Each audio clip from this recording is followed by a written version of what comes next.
तो आज हमारा लेक्चर नंबर 8 है, जिसके अंदर हम लोग इलेक्ट्रोमैग्नेटिक इफेक्ट और हाइपर कॉन्जुगेशन के बारे में पढ़ेंगे। लास्ट क्लास में मैंने आपको लास्ट क्लासेस में मैंने आपको दो इफेक्ट ऑलरेडी पढ़ा दिया है। एक का नाम था इंडक्टिव इफेक्ट और एक का नाम था मेसोमेरिक या रेजोनेंस इफेक्ट। ये दो इफेक्ट मैंने आपके कंप्लीट करा दिए। उसके एप्लीकेशन भी बहुत सारे एग्जांपल की मदद से मैंने आपको लिखवा दिया है। अब आप सीधे आ जाइए इलेक्ट्रोमैग्नेटिक इफेक्ट में। Electromagnetic effect is a temporary effect. ये सबसे इंपॉर्टेंट बात जो इस इफेक्ट की है, दैट इज इलेक्ट्रोमैग्नेटिक इफेक्ट की, वो ये है कि ये एक टेम्पररी इफेक्ट है। What is the meaning of temporary effect? जब कभी भी कोई रिएजेंट वहां पर पहुंचेगा, बिना रिएजेंट के पहुंचे ये एक्शन में नहीं आता। मतलब वो भी कहां पर? एक इस तरह की सिचुएशन में जहां इस तरह का बॉन्ड दिया हुआ है। अब मान लीजिए कि एक न्यूक्लियोफाइल, एक नेगेटिवली चार्ज पार्टिकल अगर आके क्या कर रहा है, अटैक कर रहा है, तो जैसे एक नेगेटिवली चार्ज पार्टिकल आके अटैक करेगा, ये अपने आप को रीअरेंज कर लेगा। ये अपने आप को कैसे रीअरेंज करेगा? ध्यान से देखिए, ये कार्बन कार्बन सिंगल बॉन्ड, ये इस प्रकार से ये बॉन्ड इसके ऊपर नेगेटिव बन गया और इसके ऊपर क्या बन गया? पॉजिटिव। ये न्यूक्लियोफाइल के प्रेजेंस में इस तरह से अपने आप को क्या कर लेता है? तोड़ लेता है। तो ये टेम्पररी इफेक्ट है। जैसे ही फिर आप यहां से न्यूक्लियोफाइल को हटाइएगा, जैसे ही आप यहां से न्यूक्लियोफाइल को हटाइएगा, वो वापस से अपने आप को कैसे अरेंज कर लेगा? वापस से अपने आप को ऐसे अरेंज कर लेगा। यानी जैसे ही यहां से आपने न्यूक्लियोफाइल को हटाया, इसके ऊपर पॉजिटिव, इसके ऊपर नेगेटिव, जैसे ही न्यूक्लियोफाइल यहां से हटा, बस इसकी टेंडेंसी हो गई है वापस से क्या हो गया? न्यूट्रल। तो ये सेपरेशन ऑफ चार्ज कराता है। ये क्या कराता है? Separation of charge. ये सेपरेशन ऑफ चार्ज किसके प्रेजेंस में कराता है? सेपरेशन ऑफ चार्ज ये कराता है इन प्रेजेंस ऑफ रिएजेंट। और रिएजेंट किसको बोलते हैं? ये शायद मैंने आपको पहली क्लास में बताया था कि रिएजेंट उसे कहते हैं जो आकर क्या करे? अटैक करे। जो आके अटैक करता है उसे ही हम लोग क्या कहते हैं? रिएजेंट कहते हैं। तो ये टेम्पररी इफेक्ट है। जितने देर तक वहां पर कौन रहता है? रिएजेंट रहेगा, उतने ही देर तक ये जाके क्या करता है? अटैक, वो इस तरह से रहेगा। और जैसे ही उसको आप हटा लीजिएगा, वापस से वो अपने ओरिजिनल स्टेट में आ जाएगा। तो देखिए यही चीज वहां लिखा हुआ है। The effect is temporary since the electron revert to its original state on removing the agent। दोनों डायग्राम के बीच में एक स्टेटमेंट लिखा हुआ है, वही मैंने अभी पढ़ा।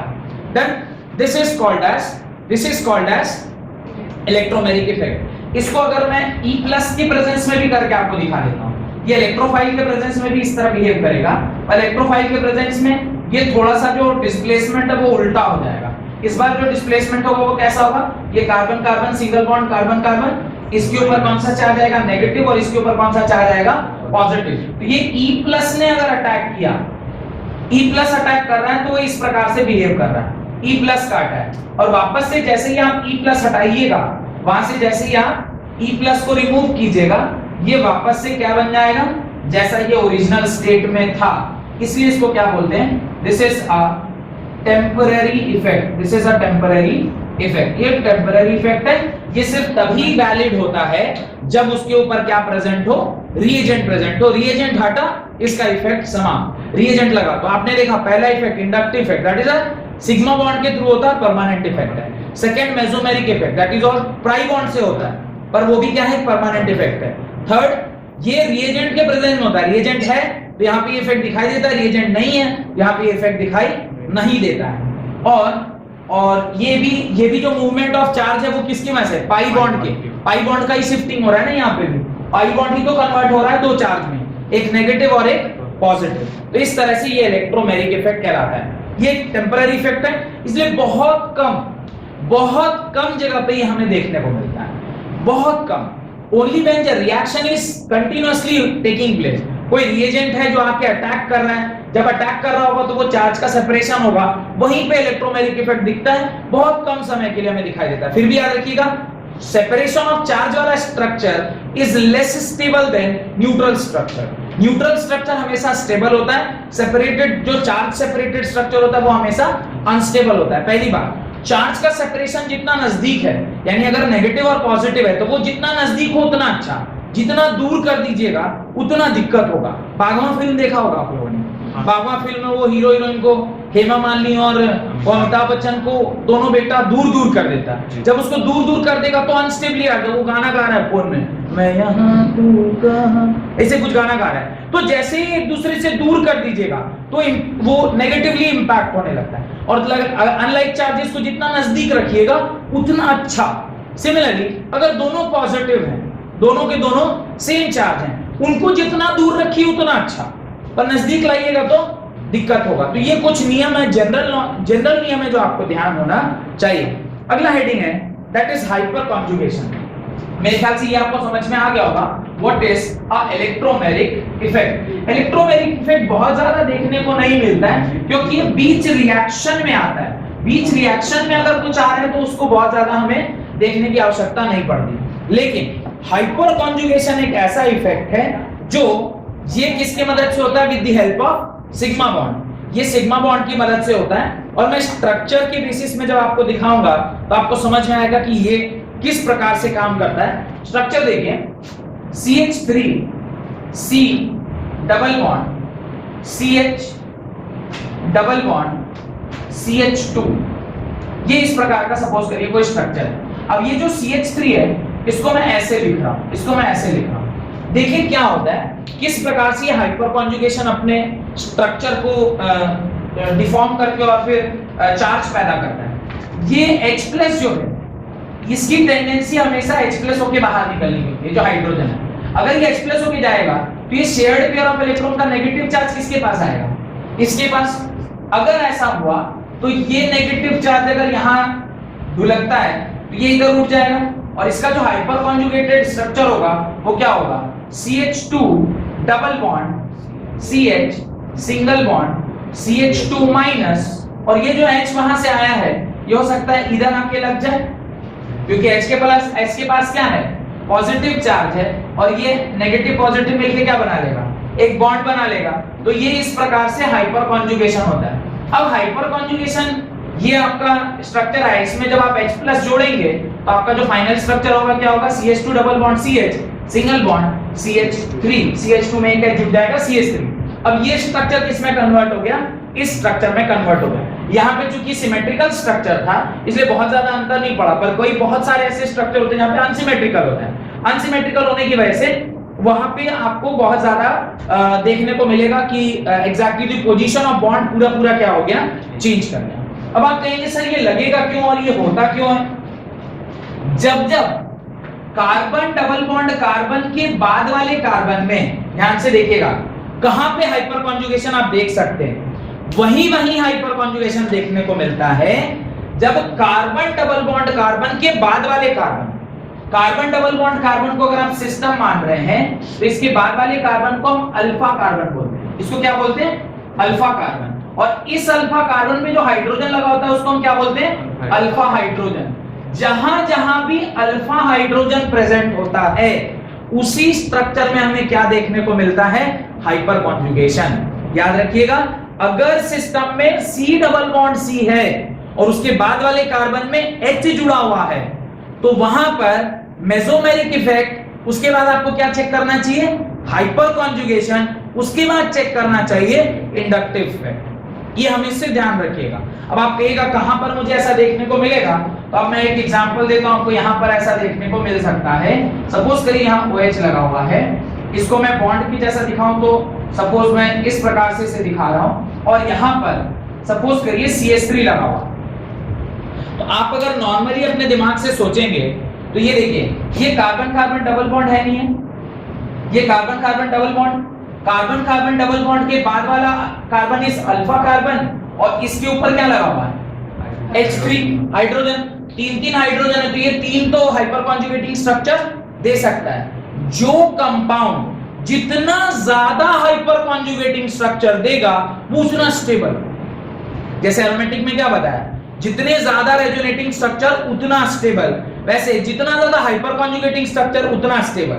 नीचे कुछ एग्जांपल उसके दिए हुए हैं, ये देखिए, खास करके जो अभी एग्जांपल है 3 डिग्री कार्बन आयन का, ये देखिए क्या बोल रहे हैं, कार्बन डबल बॉन्ड कार्बन, इस पे CH3 यहां भी CH3 और यहां भी CH3, इसकी स्टेबिलिटी हम चेक कर रहे हैं। C डबल बॉन्ड CH3 यहां पर लगा है CH3, यहां लगा है H, इसकी स्टेबिलिटी हम चेक कर रहे हैं। Carbon double bond carbon CH3 H यहां पर CH3। अब देखिए इस चारों स्ट्रक्चर को ध्यान से देखिए, 3 स्ट्रक्चर को एक और मैं बना देता हूं।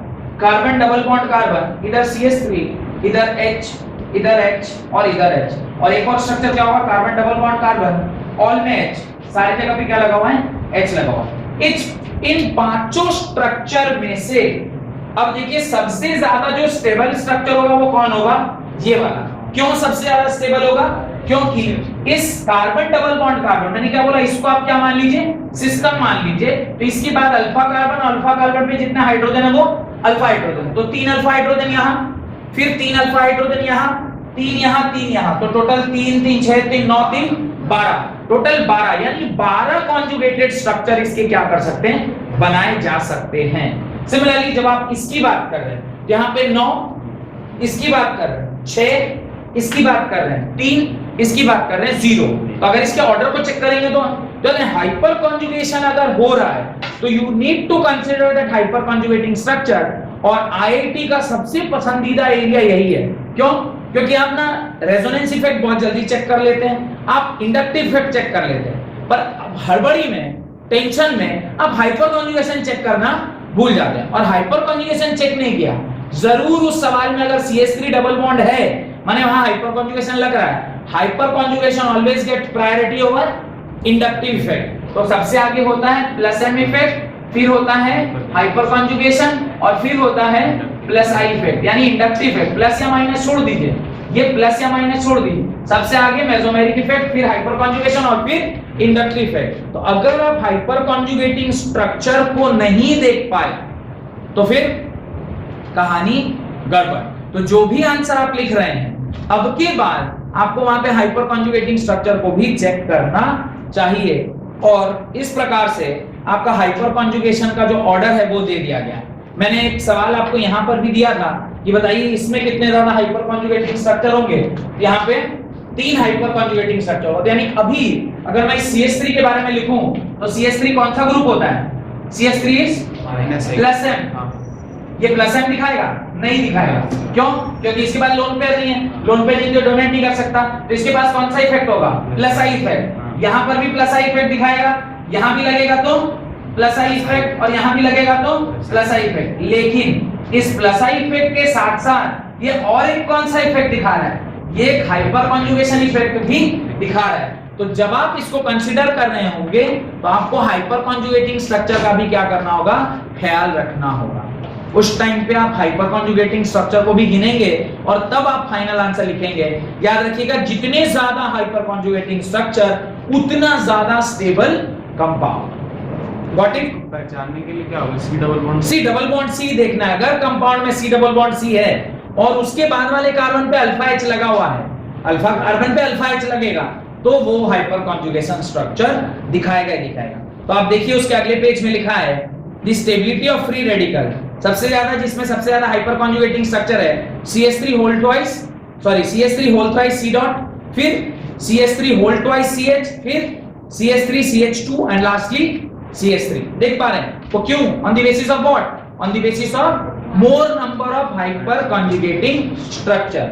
याद रखिएगा, ऑर्गेनिक केमिस्ट्री में फ्री रेडिकल और कैटायन को एक तरह ट्रीट करते हैं, एनायन को डिफरेंटली ट्रीट किया जाता है।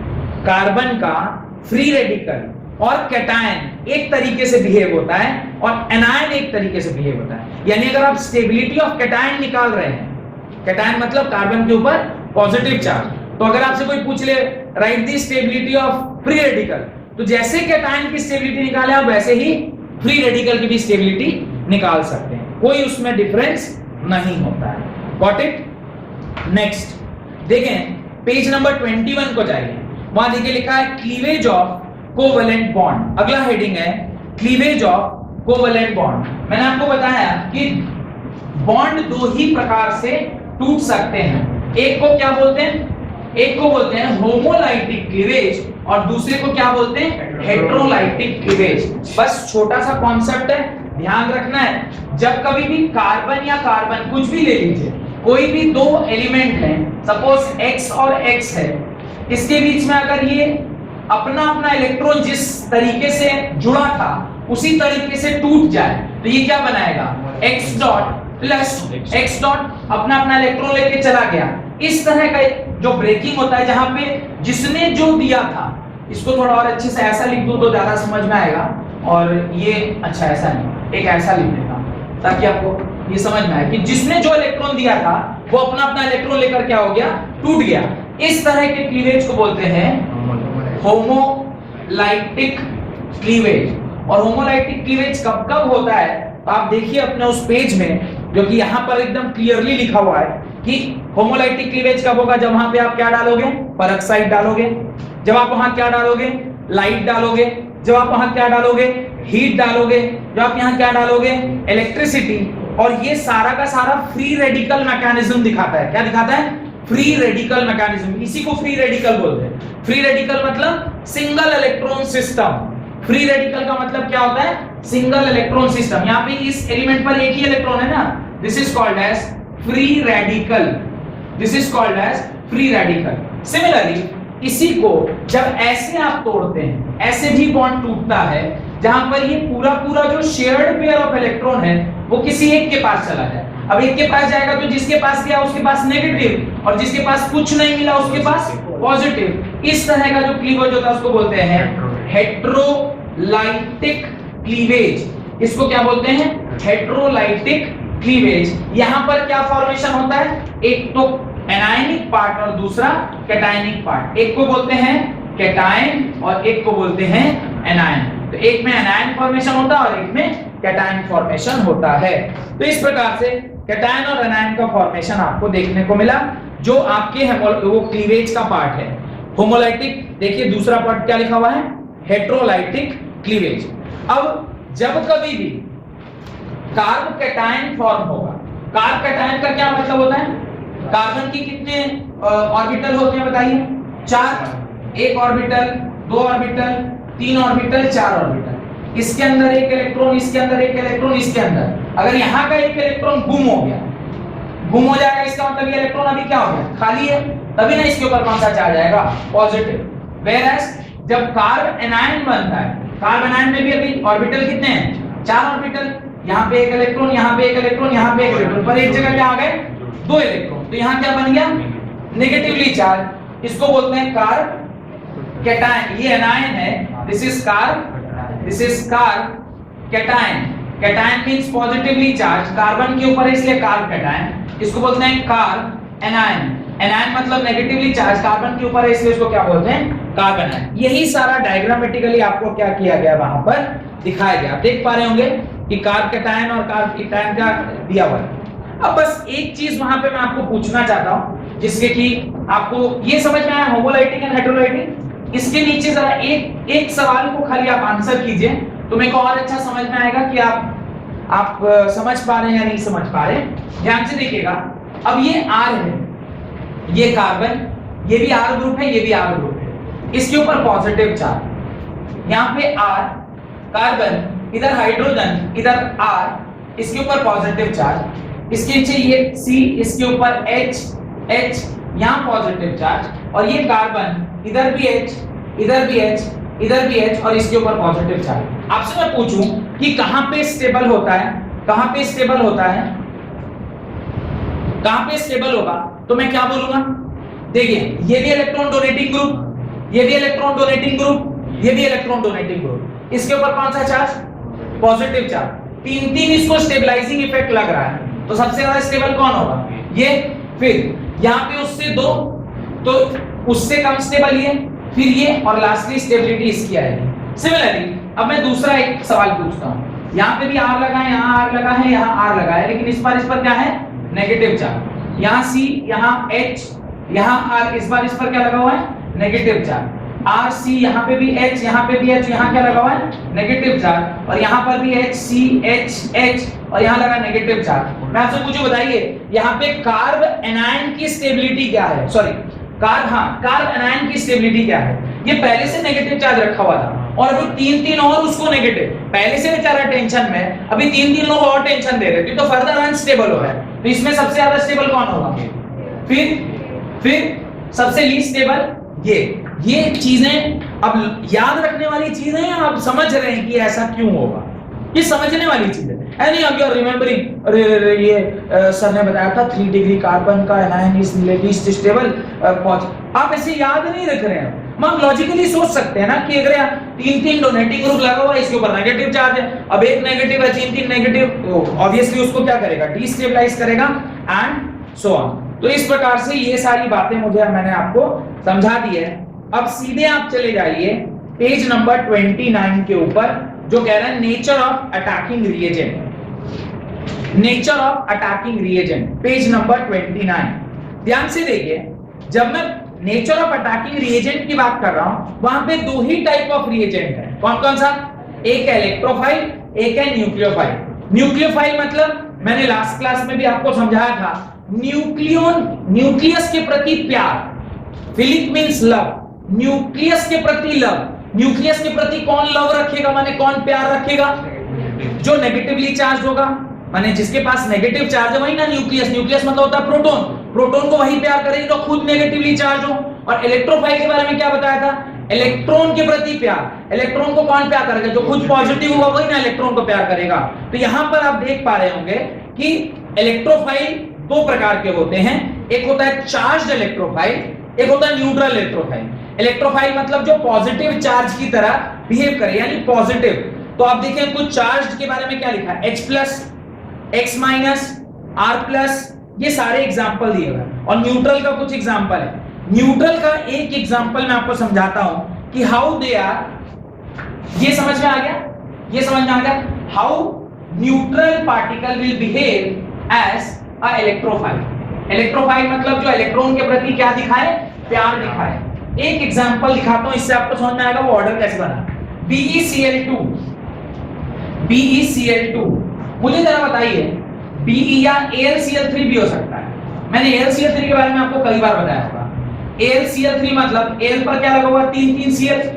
शेयर्ड पेयर ऑफ इलेक्ट्रॉन किसके पास रहेगा? शेयर्ड पेयर ऑफ इलेक्ट्रॉन किसके पास रहेगा?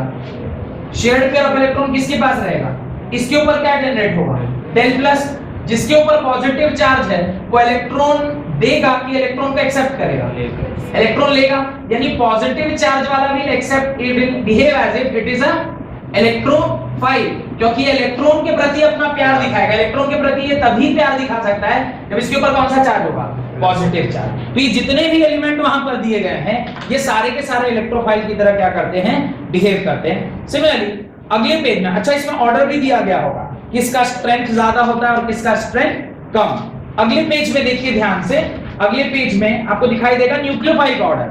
न्यूक्लियोफाइल मतलब जिसके ऊपर कौन सा चार्ज हो, नेगेटिव चार्ज। नेगेटिव चार्ज जो चार्ज भी हो सकता है और न्यूट्रल भी हो सकता है। न्यूट्रल में आपको दिखाऊं वाटर या NH3।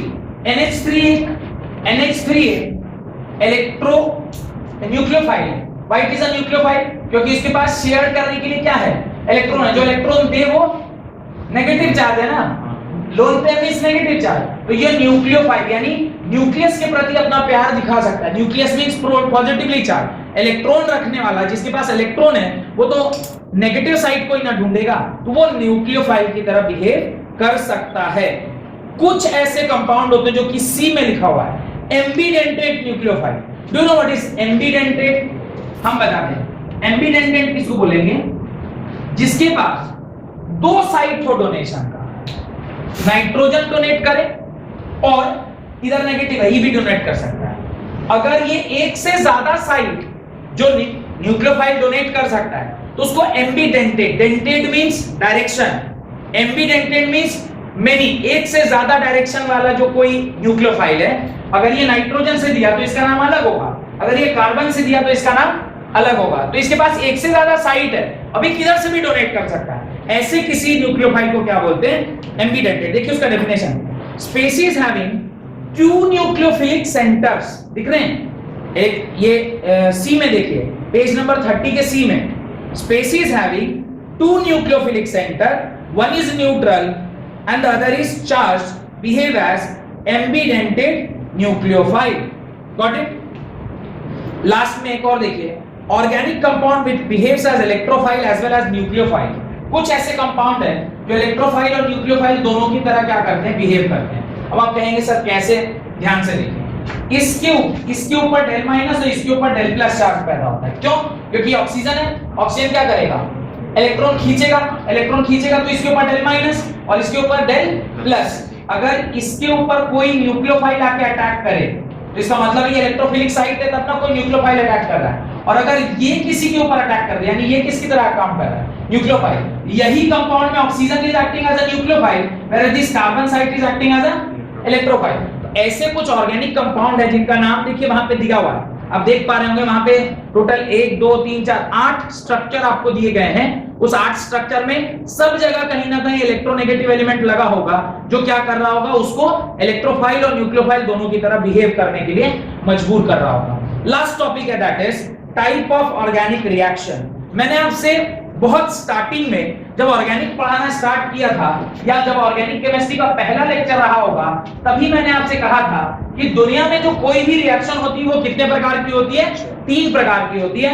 यहां पर चौथा प्रकार भी है, वो क्यों आया मैं बताता हूं, तब क्यों नहीं बताया था और अब क्यों बता रहा हूं उसका रीजन बताऊंगा। पहले 3 के बारे में बात करते हैं। एक होता है सब्स्टिट्यूशन रिएक्शन। सब्स्टिट्यूशन मतलब कुछ एक लगा हुआ था, इसको यहां से हमने हटाया और दूसरे को वहां सेट कर दिया, that is known as substitution reaction. Second type है दैट इज एडिशन रिएक्शन। सब कुछ एज इट इज था, कोई चीज आकर उसमें क्या हो गई, ऐड हो गई, तो उसे हम क्या बोलते हैं, addition reaction. Third is elimination reaction. पूरा का पूरा कंपाउंड में से हमने कुछ चीज कंप्लीटली रिमूव कर दिया, उसको क्या बोलते हैं, एलिमिनेशन रिएक्शन। लास्ट है रीअरेंजमेंट रिएक्शन। जब तक मैं हाइपर कॉन्जुगेशन नहीं पढ़ा था तो मुझे रीअरेंजमेंट का मतलब नहीं समझ में आता, क्योंकि रीअरेंजमेंट तभी होगा जब वहां पे क्या होगा, हाइपर कॉन्जुगेशन। आपने देखा था ना, CH3 single bond double bond CH2 है, यहां पे SH लगा हुआ है, इसको मैंने ऐसा लिखकर अभी इस कार्बन से हाइड्रोजन को निकाल के यहां क्या किया, नेगेटिव चार्ज इसके ऊपर पॉजिटिव चार्ज, इसको यहां डाला, इसको इधर किया, यहां निकला CH2 double bond CH single bond CH2 minus. अब यहां पर जो ये डबल बॉन्ड इधर आ गया और ये नेगेटिव चार्ज उधर गया, तो अभी नेगेटिव साइड जो है वो यहां पे भी है, और तो अभी आप रीअरेंज कर सकते हैं ना। पहले न्यूक्लियोफाइल ये वाला कार्बन बिहेव कर रहा था, अब न्यूक्लियोफाइल ये वाला कार्बन बिहेव कर रहा है। यहां पे E+ आके हो सकता था यहां अटैक करे, अब E+ आके कहां अटैक कर सकता है, यहां अटैक कर सकता है, तो यहां पे रीअरेंजमेंट हुआ, आपने रीअरेंज किया, यानी थोड़ा सा अरेंजमेंट बदल दिया। कई बार टीचर जब गुस्सा आ जाती है क्लास में तो लड़के लड़कियों को साथ बैठा देती है। हम लोग जब छोटे थे स्कूल में तो बहुत ज्यादा जब कुछ 4-5 लड़का ग्रुप बना के एक जगह बैठ के बदमाशी करता था, मैडम क्या करती थी कि वो लड़के को बुला, बाबू तुम उठो वहां से, और ठीक 3 लड़की के बीच में बैठा देंगे, करो बदमाशी कितना करना है। अच्छा, तब छोटे थे तो ज्यादा खुश नहीं होते थे, यही काम अगर 11th क्लास में किया जाए तो पूरा खुश हो जाएगा, आज तेरी तो चांदी ही चांदी।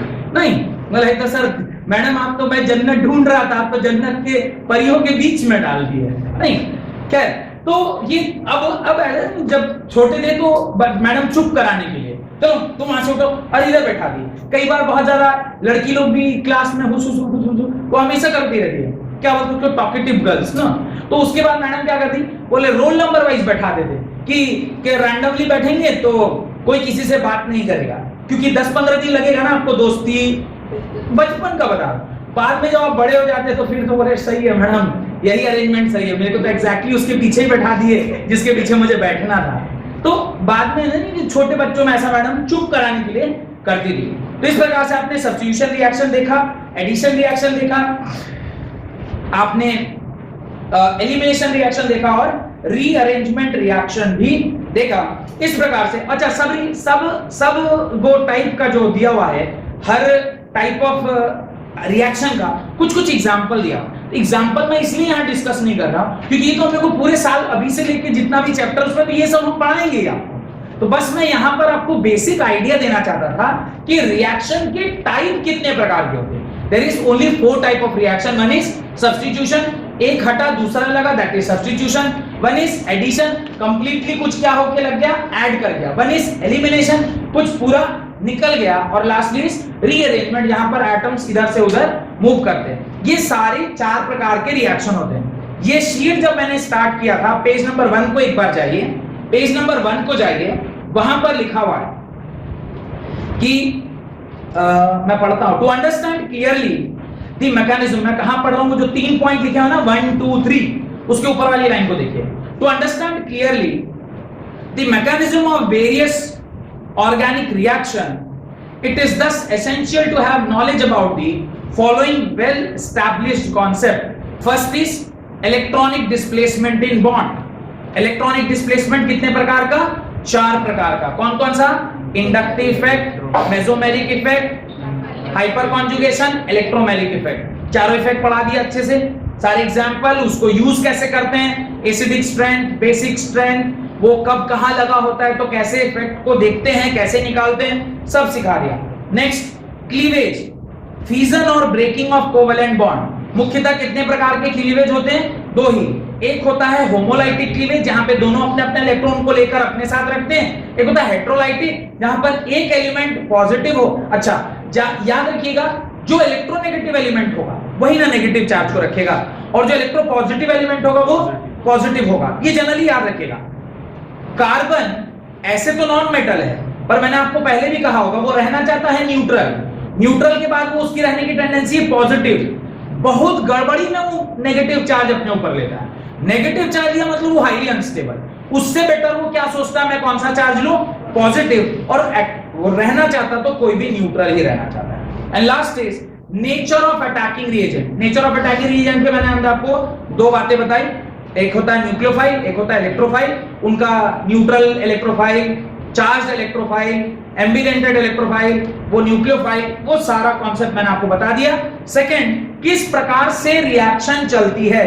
रिएक्शन कुल मूल प्रकार थे, 4 तरीके से चलती है. 1 is substitution, 1 is elimination, 1 is addition and 1 is rearrangement. इससे आपका इंटायर जीओसी क्या हो गया? कंप्लीट हो गया. अगली क्लास के ऑर्गेनिक में हम पहला chapter that is halo alkane and hello arenes start करेंगे. बहुत बहुत धन्यवाद. आज की क्लास